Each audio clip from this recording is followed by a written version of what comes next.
5 podcast presented by Happy Valley Insider of the Rivals Network. My name is Dylan Callan Crowley, editor at Happy Valley Insider, covering everything Penn State athletics. I'm joined by my colleague and somebody who hasn't been on the podcast in a while, Marty Leap. Marty, how have you been? And welcome back on the pod. Yeah, it's good to be back. I feel like it's been forever since I've been on here. Been doing well, and yeah, ready to break down what is surprisingly become one of the marquee matchups of the college football schedule this Saturday. Absolutely. Penn State this weekend taking on the Illinois Fighting Irish. Penn State, last time I saw, was a 17-point favorite. Let me see if I can quickly find a new one with that. But I guess let's start with that spread there, Marty. Were you a little surprised that Penn State opened up there at 17 and a half points? On one hand, I was. On the other hand, I don't think it's a total stunner. I mean, they're at home. I mean, I know Illinois is ranked 19th, and not to take anything away from their wins over Kansas and Nebraska, but that Kansas win looks less and less impressive by the week. And Nebraska did a lot to give that game away in the fourth quarter. Yeah, So, if you look at more of like a power ranking FPI kind of thing, Illinois is probably closer to the 40th best team in the country than they are the 20th. sure. So I think I don't think it's inaccurate, to have a top 10 team that is viewed widely as a playoff contender to be a three-score favorite over a team who, like it says, probably more around the 40th best team in the country. But I still think I was a little surprised to see the line that high, just because of the way Illinois has played to start the year, and just Brett Bielema in general. I feel like doesn't get blown out very often. Agreed. And the line is actually now up, according to ESPN Bet, up to 19 points in favor of the Nittany Lions. Over under currently sitting at 47 and a half. The ESPN FPI analytics have Penn State's chance of winning this weekend at 86.4%. So it seems like both the analytics and the public right now are not really much of a believer in this 4-0 Illinois team coming off that 31-24 win over Nebraska. Also beat Eastern Illinois, Kansas, and Central Michigan so far this season. So I think it is fair to say that there is some questions about the strength of schedule here for Illinois through the first 4 weeks. This will be by far their biggest test. But on the other hand, Penn State, they've faced a bad West Virginia team in week one, played a very good MAC team at Kent State in week two, barely survived them. That being said, Kent State went to Texas A&M last week and did exactly what they did against Penn State to the Aggies. And then, Penn State played Kent State last week and demolished them, but Kent State's potentially the worst team in all of college football. So I think both these teams, you can question the strength of schedule through the early parts of the season. But yeah, let's break down this game a little bit. Let's start with the Illinois offense, Marty. The big talking point here is the development of Luke Altmaier, who has been around the block now for quite a while. Was at Ole Miss. Was it Ole Miss? Ole Miss, yeah. Yeah, Ole Miss. Now at Illinois for his second season. Last year, he had 13 touchdowns to 10 interceptions, including, I believe, 3 interceptions against the Nittany Lions, 4 interceptions against it. So, I mean, 4 of his 10 interceptions came in that one game. Now, you look after that one game last year, he had 7 in the first 3 weeks through 3 the rest of the season. He picked up where he left off last season so far. 71% completion percentage, 10 touchdowns, no interceptions. He's one of the most improved quarterbacks in the nation. Interesting matchup here for a Penn State secondary that is, I think, still a very good secondary. Also showed some, I wouldn't say weaknesses, but showed some points of potential weakness against West Virginia a little bit early on. Then against Bowling Green, they showed them again last week. Not really a test, but this secondary will be tested against Luke Altmaier and this Illinois receiving core, which might be better than the wide receiver core that Penn State has. I mean, the top two, at least, I think definitely can go toe-to-toe with the likes of Harrison Wallace and Amari Edmonds and Pat Bryant and Takari Franklin, too. Those two have combined for 41 receptions and over 550 yards total offense this year and 6 touchdowns. So I mean, this is a dangerous passing attack for Illinois. Yeah, it definitely is. I mean, I think one thing with Illinois too to watch is going to be with Zachary Franklin, who, I mean, I think he's a very good player. I was surprised that he struggled last year at Ole Miss the way he did after transferring in from UTSA, but really seemed to find his old form this year at the Illini. But I mean, I don't know what the health status is there, because I do know against Nebraska, in the second half of that game, he looked very limited, was off the field a lot. So definitely something to watch. Like you mentioned, Pat Bryant, very good receiver. And, Tanner Arkin, the tight end, is going to be another guy to watch who I think Arkin could be a key for them on Saturday. Yep. Because with Penn State having the issues without KJ Winston, with some injuries at linebacker, could Arkin expose the middle of that field? I don't know. But, yeah, I mean, Illinois has got two really good receivers. Like I said, Luke Altmaier is very improved. Now, I do think Barry Lundy Jr., their offensive coordinator, deserves a lot of credit for the improvement on Luke Altmaier, because Illinois is not really throwing the ball across the middle of the field at all this year. And as you saw last year in the Penn State game, when Luke Altmaier tried to throw the ball across the middle of the field, things tended not to go well. So I do think that is something to watch too, is where this Penn State defense is going to be vulnerable is an area that Illinois has not really exploited much this year. So does that change on Saturday? I don't know. We'll have to wait and see. But Illinois definitely has some weapons to make their offense a pain, not just for Penn State, but really for any defense in the Big Ten. With Altmaier playing the way he is, these receivers, Arkin at tight end, they've got some good running backs. You've got a very, very good offense coordinator in Barry Lundy Jr. So this offense, I think, quietly could find itself as definitely a top half of the Big Ten offense, and that's something that I don't think a lot of people really would have been talking about coming into the year. Yeah, you talk about the middle of the field. According to PFF's numbers, the one spot that Altmaier does like in the middle of the field is that short passing game between 0 to 10 yards. I think that's key this week. You talk about the tight end position. Penn State may be without Dominic DeLuca this weekend. If he's in a no-go, Anthony Speck is going to be able to step into that position, and he's going to have a big role. Tamir Robinson could play as well this weekend. Those are both young linebackers in the middle of this Penn State linebacker room. I would not be surprised to see, Illinois try to target both of those guys in the passing game, one on the field this weekend. They'll also, of course, be worth noting when it comes to the rushing attack as well for Illinois, which they have not two, but three running backs there that they could trust. So, I mean, yeah, in terms of the middle of the field, you're talking about two key potential missing pieces for Penn State. Obviously, KJ Winston, but also Dominic DeLuca. With Anthony Speca and Tamir Robinson stepping in, those two I'm going to be playing a close eye on, keeping a close eye on Saturday, because those two could be an X factor in this game for Penn State defensively. Yeah, definitely, and I'll be curious too to see where this goes, in terms of how they set this defense up. Because I mean, I think you're going to see. I mean, Arkin, as you mentioned, that short passing game, 0 to 10 yards.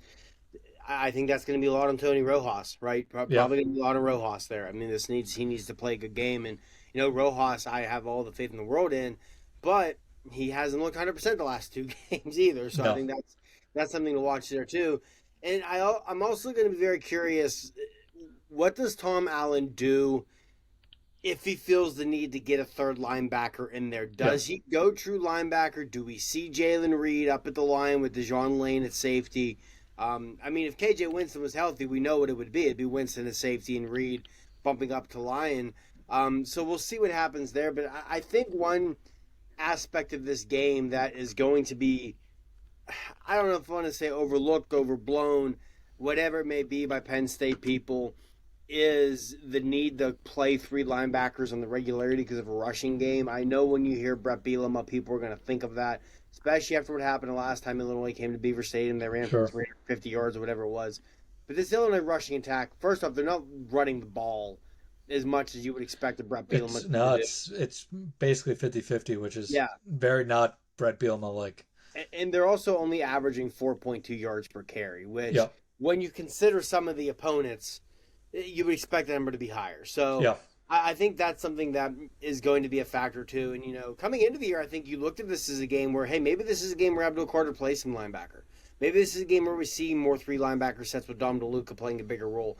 And maybe thankfully for Penn State, it doesn't look that way now just because of some of the injuries they're dealing with coming into this game. But I'll be curious to see how that shakes out also. I mean, I will say I don't think I don't know about you, Dylan, but I think Abdul Carter, I know people are going to talk about Abdul Carter linebacker in this game, but I think that's that doesn't happen unless things go nuclear at linebacker in terms of injuries. Yeah, I know they said earlier this year that he was going to be playing both, but they seem pretty dedicated to him playing as much defensive end as possible, which we'll go to in a second. But that's going to be another big factor in this game. Is Luke Altmaier this season, when kept clean, has been fantastic as a passer. Obviously, hasn't made any mistakes at all this season. But when he's been pressured this year, he is a much different quarterback. Completion percentage goes way down. So it's going to be big for the defensive ends in Abdul Carter, denied Dennis Sutton especially, to have big games. But yeah, I agree. Going back to Carter and linebacker, unless things go really sideways for Penn State, I think Carter's playing mostly defensive end in this one. Yeah, and as Penn State fans saw at times last year, as anyone who would watch the second half of the Nebraska game last week saw, if you let Altmaier run around, he can be a menace with his legs. He can move the sticks, he can keep plays alive, that sort of thing. So I think it's going to be important, with Carter, with Yep. denied Dennis Sutton. I think this could be a big game for Zane Durant. It's going to be important for those guys to not let that happen. And when Altmaier does try to use his legs to extend the plays, it's going to be important to get hits on him. Yep. Get sacks where you can. I know Penn State's defense hasn't gotten a ton of sacks yet, and I think a lot of that has been more out of the opponents respecting this pass rush because it's been a lot of two-step drops and get rid of the ball. Yep. But I could see this being a weekend where we see that sack number go up some, just because I think Altmaier is going to want to run around to try and create plays and extend plays. And, not that Illinois' offensive line is bad by any means. They've done a good job with that in the transfer portal. But I don't think this is an offensive line that for 60 minutes can hold up against Penn State's defensive line. So I definitely think that's going to be a huge factor on Saturday. Yeah, only 2 sacks allowed by this Illinois front so far this season. 22 total pressures allowed through 4 games. So, a little bit over 5 pressures per game. You talk about Zane Durant. Zane Durant's been actually one of Penn State's best pass rushers this season, according to Pro Football Focus, with 6 total pressures already this year, including 4 quarterback hurries. So, he's definitely got to watch in this one. And looking at it, Illinois' starting center, Josh Kruitz, is one of their weaker pass blockers this season. Has allowed 3 pressures through 4 games, but only a pass blocking grade of 65.3. So that is definitely a matchup there to watch for Penn State defensively. Are you worried at all about how this secondary matches up against the 2 wide receivers here for Illinois in Pat Bryant, Zachary Franklin? Obviously, Franklin is to be determined in terms of his availability. I think the other thing worth noting is after Bryant and Franklin, it's kind of like Penn State. There's a lot of guys jumbled up for that next spot. I mean, beyond the Bryant and Franklin, who have 21 receptions, the next totals are 6, 5, 4, 4, 3, 3, 3, 2, 2, 1. It's a lot of guys, not a lot of separation here, both literally and figuratively. I think, if you're Penn State, and if Franklin's out, it becomes a lot easier. But you keep those 2 guys as quiet as possible, and I think it's a long day for this Illinois passing attack then. Yeah, you mentioned, Pat Bryant, like you said, 20 receptions, 21 for Zachary Franklin. The rest of the receivers have 16. So, there's definitely some parallels there to Trey Wallace and Omari Evans and the rest of the Penn State receivers. But no, in terms of the secondary, they haven't given me a reason to worry. I know... Sure. I remember coming into the year saying this, and some people looking at me a little sideways with it, where I thought this year's cornerback room could be better than last year's. And so far, they haven't been worse, that's for sure. Right. I think A.J. Harris has looked every bit of the part of the guy who was, a consensus, I think, like top 50 recruit across the board, regardless of recruiting service. Yeah, he's been great. He's looked every bit the part. Jalen Kimber, if you went back and watched a lot of his film at Florida, it may not have looked pretty on the surface, but when you dug deep, you would have left that film thinking to yourself, what on earth is this coaching staff doing? There were so many times he'd hand a receiver off, there wouldn't be a safety there, and things like that, and I think Kimber's been fine. Elliott Washington has really impressed me. Cam Miller, he had that one drive against Bowling Green where he looked like he'd never played football before in his life, but outside of that, he's been fine. This secondary hasn't given me a reason for concern. And even with the injury to KJ Winston, I still don't think I'm super concerned about it because ultimately, if when you look at the John Lane back there, I think where you're going to be least concerned would be lining him up in coverage, Mhm. right? That's probably your least concern with him as the true freshman back there. So I'm not worried about the secondary. Are they going to get hit for a chunk pass play or two on Saturday? Probably, because when you face a passing attack that's this successful, it's going to happen. Especially Yeah. like we said, Altmaier's a quarterback who wants to run around, extend the play, and hit the deep ball. And Zachary Franklin and Pat Bryant are capable of that. But I'm not worried about it. I don't think Luke Altmaier is going to come out here and throw for 350 yards or anything wild like that. And, I won't be surprised if we see his turnoverless streak come to an end on Saturday. I think this is a secondary that is still very good. I think they've got a lot of future NFL guys back there, maybe a couple for a future first round pick in AJ Harris. I think this group is very talented, and I'm not worried about them. Yeah. What let's switch gears to the Russian attack for Illinois here. You mentioned it, only averaging 4.2, 4.3 yards per carry, depending on where you look. Interestingly enough, four guys with over 100 yards. Caden Fegan leading the way, 242 yards, three touchdowns. Aiden Lowry with 119 yards here. Salil Valentine with 106 yards. Josh McCray with 105 yards. Um, I look at Penn State's defense. One thing that's kind of, I think, gone not talked about over these first 3 weeks a lot is Penn State's defensive line against the run this year has been fantastic. Defensive ends, defensive tackles, they've been great. Um, I think they're going to have a really good game this weekend against a Illinois offensive line that run blocking wise this year hasn't really been. They've been solid in their run blocking, but they haven't been great in their run blocking. Um, which should fare well for Penn State's defensive line. That being said, the one spot that has been weak against the run this year has been Penn State's linebacker room. A lot of missed tackles in that room. Tony Rojas, according to Pro Football Focus, has already been credited with 7 missed tackles. Kobe King has 2 missed tackles. Tyler Elsdon, only 1 missed tackle, but his struggles against more athletic running backs, and offensive weapons have been, discussed plenty. Um, so I mean, if there's a weakness when it comes against the run, it is that linebacker room. Any concern about if Illinois running backs get past that defensive line, there will be opportunities, at least coming into this game. It seems for those guys to rack run, 10 get some 10 to 15 yard runs in this game. Can't talk, but what I was saying. Yeah, I would be very curious on those missed tackle numbers. How much, because of it being so early in the season, that is diluted by that first half against Bowling Green. Sure, and I'll go back and look at that. I'll go back and look at Bowling Green. Because the first half against Bowling Green, the tackling was atrocious, and that's really the only time this year it jumps out to me as being a problem. Sure. You mentioned the defensive line, and you already mentioned earlier that the interior of Illinois' offensive line is not very strong.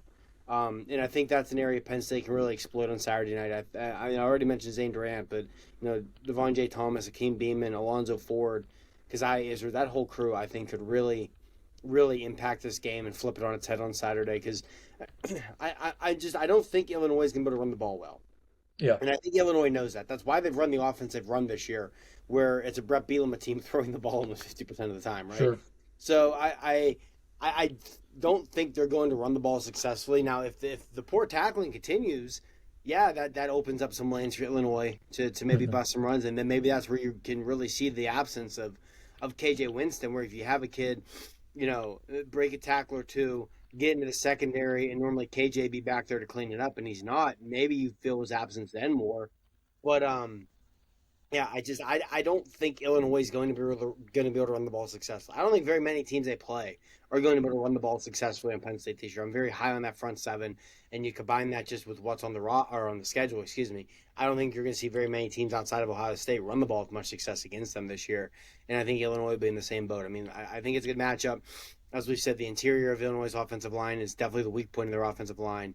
Penn State's defensive tackle room is very good and very deep, and I think the depth there could be really key because, if you have a struggling interior offensive line and you're able to just keep rotating 4 or 5 guys in a DT, keep guys fresh, that's a nightmare. That's a nightmare for that offensive line to deal with. So I think that depth that has been cultivated there could be as important as anything on Saturday. Yeah, Penn State has really 5 defensive tackles that they really trust this season in Zane Durant, Devon J. Thomas, Akeem Beamon, Keziah Zard and Alonzo Ford Jr., who very quietly has put together a very solid start to his first healthy season with Penn State.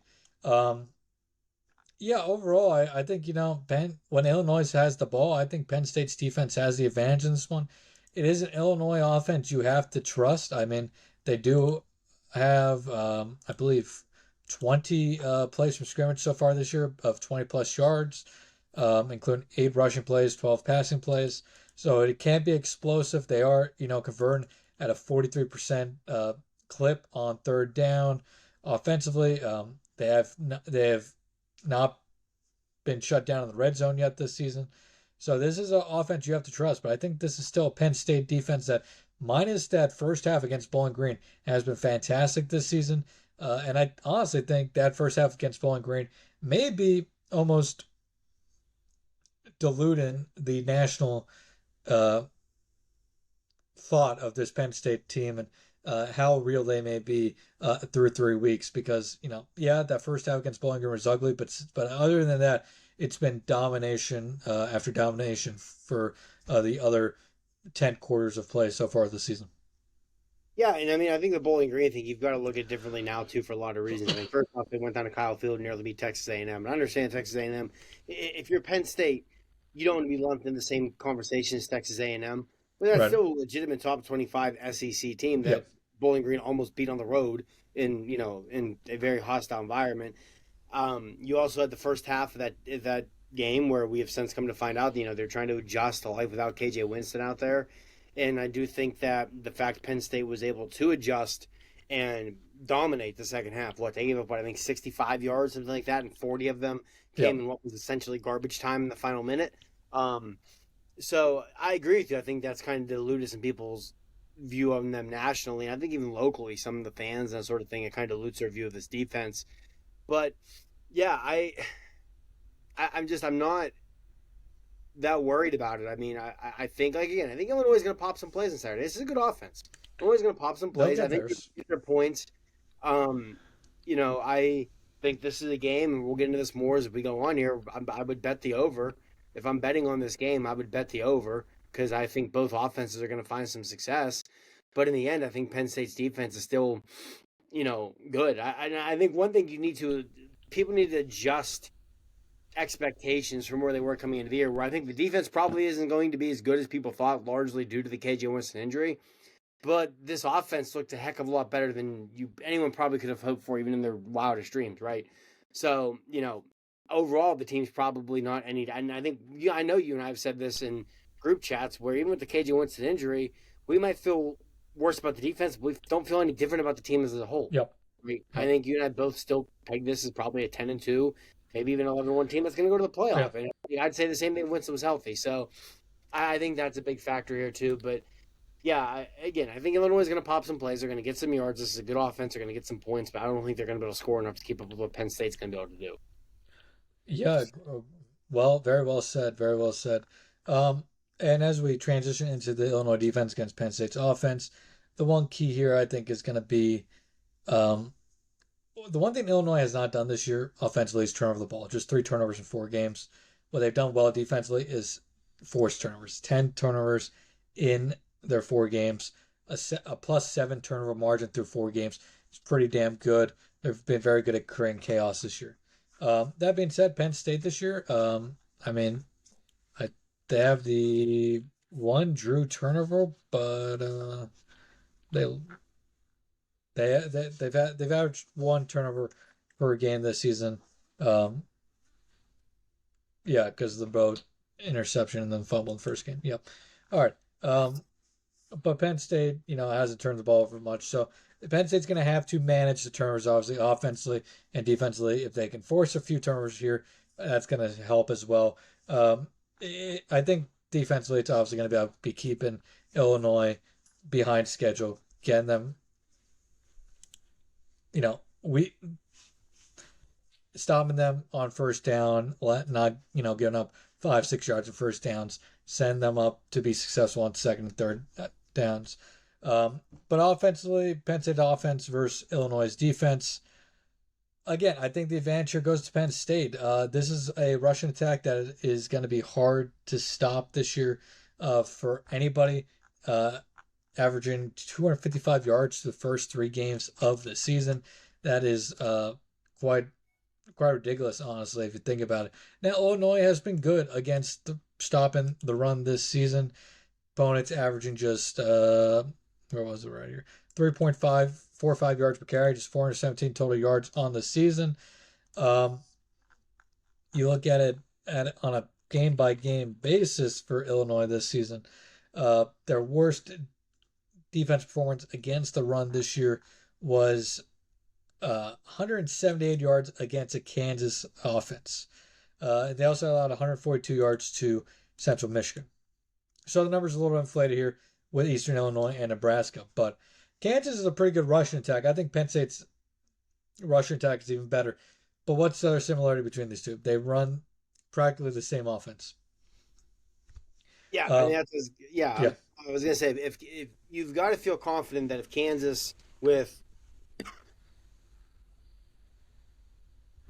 excuse me, I've been trying to kick a Fulabug all week, but no, you've got to feel confident if Kansas, with no disrespect to Kansas, with lesser players, was able to find that success running the ball against Illinois. You've got to feel confident Penn State's gonna be able to do it. I mean, and that's part of the beauty of the Andy Kotelnicki offense that we've seen is his running schemes, his blocking schemes are not super simple, but they're sneaky simple. Like it's not as complex. I think his Blizzard comparison or analogy, whatever you want to call it, I thought was perfect for his offense. Because as a defense, watching that offense, it looks so incredibly complex, and there's so many moving parts. But from an offensive stand or point of view, it really isn't that complex. Right. And we've seen it work. I will not be surprised if you see Singleton have a big day. I'm not going to be surprised if it's a typical Katron Allen game, right, where you don't feel like he's doing a lot, and you look up in the fourth quarter, and he's got 80 yards, and he's averaging 6 yards a carry. Like, just a typical day at the office for Katron Allen. I think Penn State's going to be able to run the ball successfully. And I think one key factor here, too, if people think back to last year's game, who was by far and away the best player in the field that day? Johnny Newton. Illinois doesn't have a Johnny Newton anymore, right? Yep. They don't have a game record on defense like they used to have. No, I know a lot of people came out of that game not feeling great about Penn State's victory. I mean, they still won by 19 on the road, where it was against a Big Ten opponent. But Illinois had a guy who went, 15th overall in the draft or whatever it was. He went that high for a reason. He was the best player on the field. He was a game record. They don't have that. So I think that's really going to help the Penn State rushing attack. I think that's also going to play a big role in their ability to throw the ball, because Newton's, it's not going to be like last year where there was a bunch of times Drew Aller got the snap, and within half a second, Johnny Newton's breathing down his neck. That's not going to be there this year. Yeah, and I expect Penn State to really attack the right side of the Illinois defensive line. You look back at that game against Kansas here. Kansas, when rushing to the right side here, let me do the math here quickly. 11 carries for, sorry, not 11 carries, 15 carries for 111 yards. I mean, they average 7.4 yards per carry, rushing to the right side of this Illinois defensive line in that week 2 matchup. Now, it is a little bit inflated by one carry for 26 yards when they ran to the C gap in on one rush, but still, when attacking the right side, they were phenomenal. So I expect Penn State to do a lot towards that right side. Towards the left side, not as much success for Kansas. I mean, about maybe 4 yards per carry rushing towards the left side. So I mean, success no matter what, but I definitely expect Penn State to attack that right side of the Illinois defensive line. Against this Illinois secondary has been solid this year, coming off their worst performance, however, against Nebraska, allowing 297 yards and 3 touchdowns to true freshman quarterback Dylan Raiola. Dylan Raiola is a fantastic quarterback already. He's going to be a phenomenal quarterback for years to come. That being said, I think Drew is obviously a better quarterback than Dylan Raiola right now. And I think you can make an argument that maybe Nebraska has a little bit of better wide receiver room from top to bottom, but Penn State has two really good wide receivers here, obviously, in Harrison Wallace and Maury Evans. Maury Evans has like 3 games, 4 games dating back to last year, 5 games in which he has a reception of 50 plus yards, I believe it is. So he's really gotten going these last few games dating back to last year. We all know Harrison Wallace. He's a guy who can show up one week, put up big numbers, kind of be quiet the next week or so. He's had a couple quiet weeks now. This will be a big time for him to step back up for Penn State. Any worries about the Penn State passing attack against this Illinois secondary? I mean, it's a good Illinois secondary, but I don't think it's one that Penn State passing attack really should be too scared of. You have to respect it, but I don't think you have to be afraid of it. Yeah, I think that's a good way of putting it. You got to respect it, but you don't need to be afraid of it. And, the passing attack, obviously, there's still things to iron out there. Yeah. You still want to see a little more consistency at the top from Trey Wallace. You still want to see somebody firmly emerge as that number 3 wide receiver. But I also think to an extent that can be a little overblown, because if you look at spreading the ball around, you have Trey Wallace and Amari Evans, who you have a lot of confidence in. Obviously, there's Tyler Warren, Nick Singleton, Katron Allen out of the backfield. Khalil Dinkins is only going to see his role expand as he keeps getting healthier and getting back up to speed. So you have plenty of weapons to go to. And I will say, too, I think last week's game, and maybe it flew under the radar. I wrote about it in my deep dives takeaway.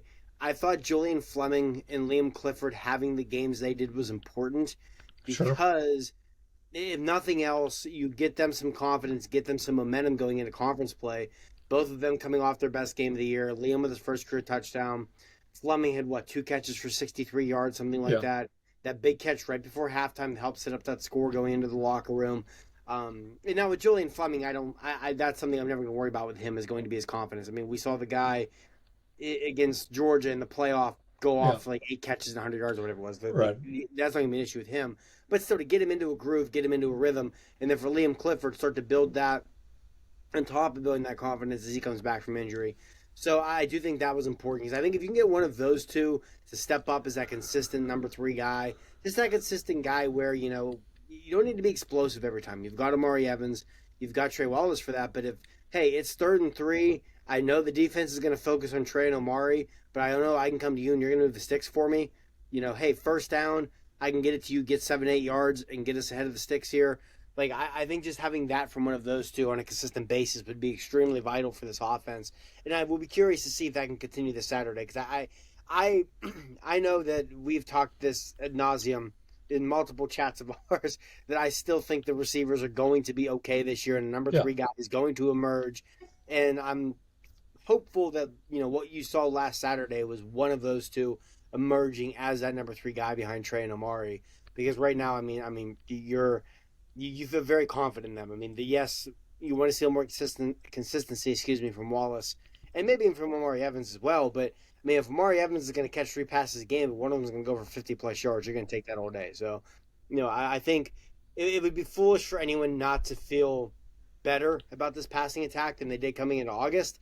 And I think anyone who doesn't feel better about this passing attack than they did in August were people who probably were still envisioning Julian Fleming as the 5-star top 10 recruit that he was at Southern Columbia, 5-6 years ago now, and not being realistic with their expectations for this passing game. And I think most importantly, and shame on me for not mentioning this sooner, most importantly, this passing game, Drew Alar is looking like what people expected finally, right? Yeah. I fully expect if this continues, he's going to be a first-round pick this year, and it's just going to be a matter of where does he fall in that quarterback pecking order. Because, Drew, we always knew he had the tools, and we're finally seeing them on a consistent basis. We're seeing him be aggressive.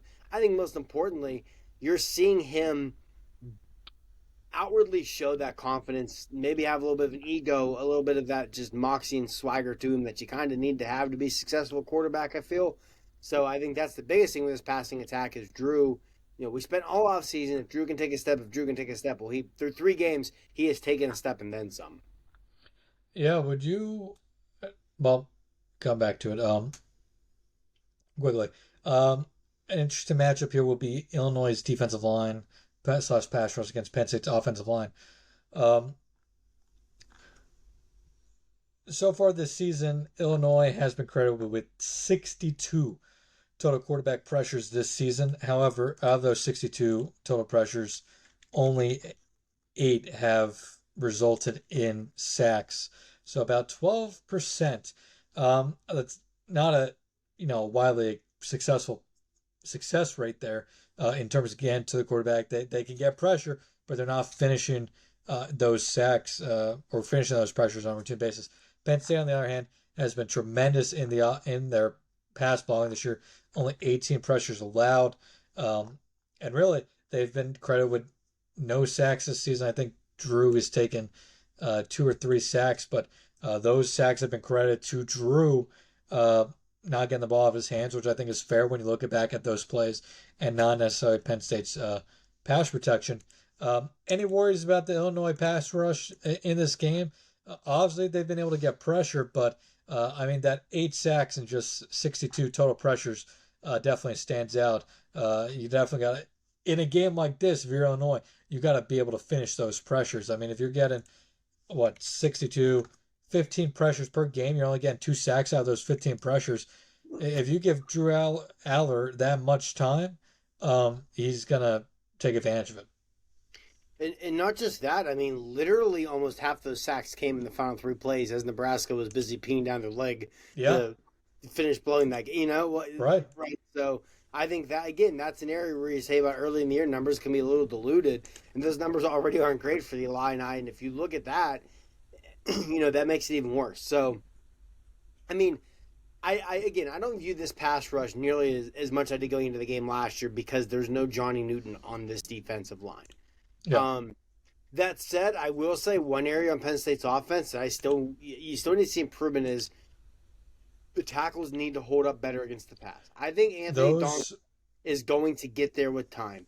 Those the tackles make up the 2 tackles are the 2 positions that have allowed the most pressures this season for Penn State. Yeah. I think the interior of the offensive line has been very good, to no surprise. I expect it to be very good. I think Vic Aone's been their best offensive lineman so far. And I think Anthony Donka has shown a lot of really good things, but he's a redshirt freshman who had not played a lick of tackle until bowl prep last year. It's been less than a calendar year since he's been playing tackle, and he's, 19, 20 years old. Yeah. I think Donka is going to be a good one. I think he's going to be really, really good. But it's going to take some time to get there. To me, the big thing is left tackle. Drew Shelton needs to put it together. We saw so many good things from Drew Shelton as a true freshman. Last year, there was a lot of regression.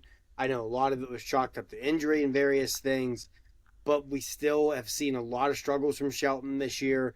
Nolan Rucci, when he's been in there, has been perfectly fine against the rush, but against the pass, he still has some struggles with his bend and with his athleticism there.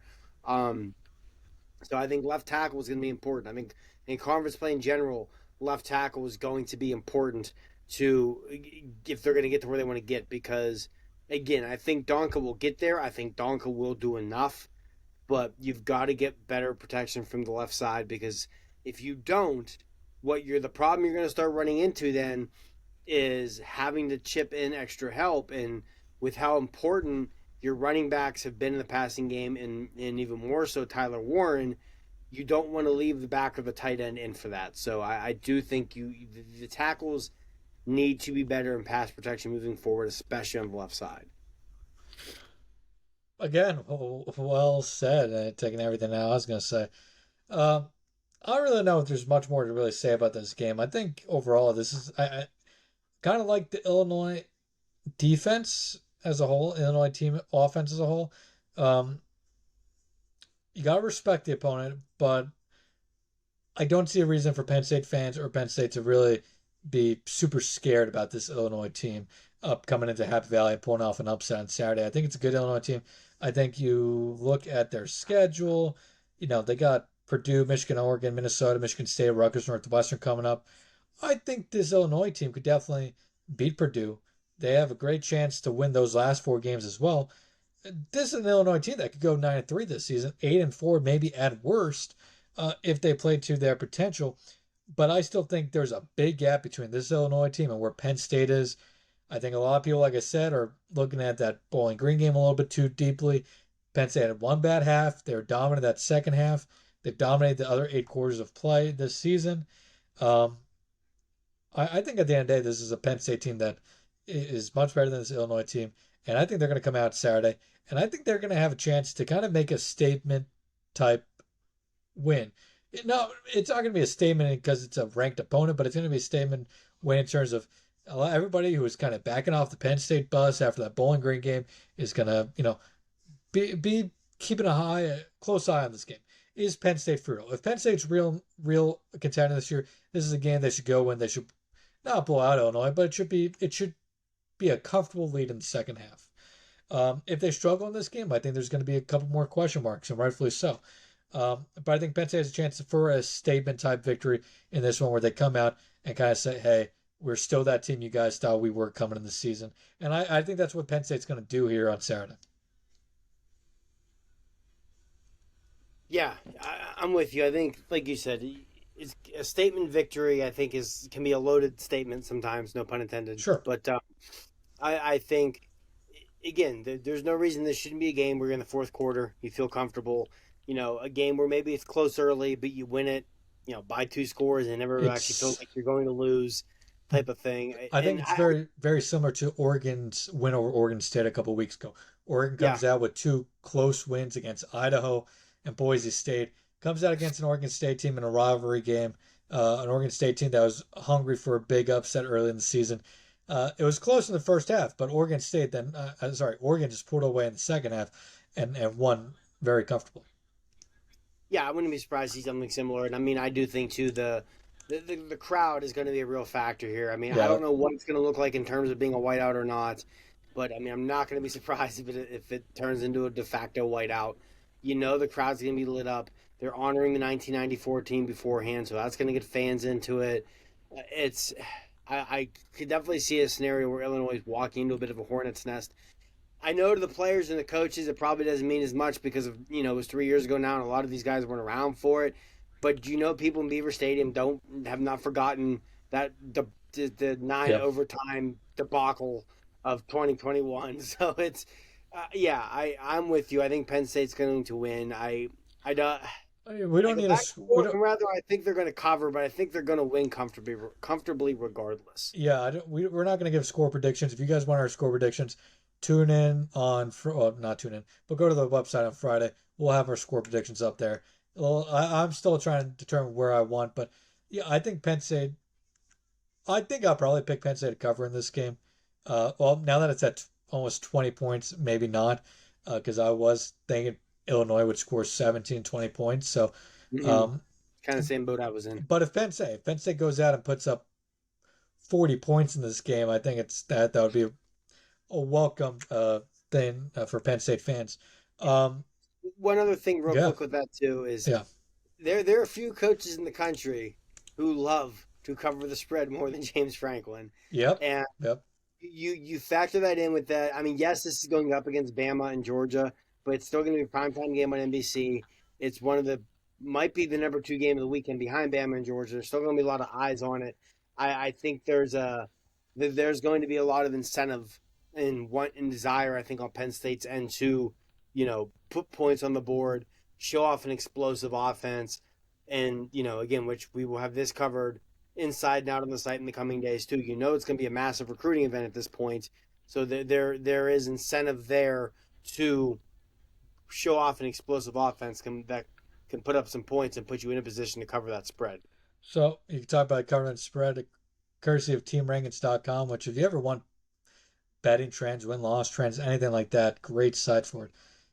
Since 2014, when James Franklin took over the Penn State program, Penn State is ranked, what I believe here is 5th in the country when it comes to covering the spread at 57.5 points. Now you look at the teams above them.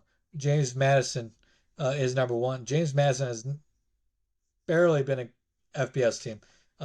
So what at this point they have 33 total games here. Liberty is number 2. Virginia number 3. Notre Dame 4. Out of those 5 teams, the only 2 teams there that have been probably consistently favored since 2014 in a majority of their games are Notre Dame and Penn State. So I mean that says a lot about Penn State and how they handle their business week to week. a lot of people like to complain about how James Franklin and his coaching, but at the end of the day, he's one of the best coaches when it comes to quote unquote covering the spread, which obviously doesn't mean much, especially when you lose games. But when they win, they usually cover the spread in those type of games too. Yeah, hey, what it's saying, good teams win, great teams cover. I mean, it's and the thing is, you'll never convince me James doesn't have that on his mind. Sometimes you see some of the things that have transpired late in games over the years. I have no doubts that is it's, and I'm sure at this point for him, it's probably as much of a kind of a running joke as much as anything else, because it gets talked about so much even in the national media. But Yeah. yeah, like I said, I'm tuning in on Friday to see if Dylan and I pick Penn State to cover or not. But if there's one team that I feel like is going to go out of their way to cover if possible, it's Penn State.